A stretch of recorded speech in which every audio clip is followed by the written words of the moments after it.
என்னம்மா நடக்குதுங்க? இது ஆஸ்பத்திரியா இல்ல சந்த கடையா? இன்னும் இங்க கசகசன்னு யாராவது ஒருத்தங்க பேஷண்ட் கூட இருங்க, மீதி எல்லாம் வெளியில போங்க தயவு செய்து.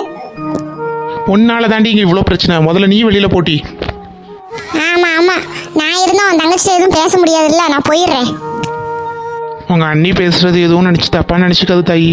அவ எப்பவுமே அப்படிதானே. இல்லைண்ணா, நான் எதுவும் தப்பா நினைக்கலைங்கண்ணா. நீங்க அன்னிக்கிட்ட எதுவும் சண்டை போடாதீங்கண்ணா. சனியை முடிச்சவன் நல்லா நடிப்பா. அப்பந்தானே அண்ணன் மனசுருகி தங்கச்சியை வாமா வீட்டுக்குன்னு கூப்பிடுவாரு. அது இதுன்னு நினச்சி குழப்பப்படாத சரியா? அண்ணன் வீட்டுக்கு உன்னை நான் கூப்பிட்டு போய் நல்லா பார்த்துக்கிறேன். எனக்கெல்லாம் எந்த ஒரு பிரச்சனையும் இல்லைண்ணா. நான் எங்கள் வீட்டிலே இருந்து என்ன பார்த்துக்கிறேண்ணா. அண்ணன் நான் இருக்கும்போது உன்னை எப்படி அனாதையாக விட்டுட்டு இருக்க முடியும்? அண்ணனே கூப்பிட்டு போய் உன்னை பார்த்துக்கிறேன். ம், சரிண்ணா. சரி, நான் போய் பையனை கூப்பிட்டு வந்துடுறேன். ம், சரிண்ணா.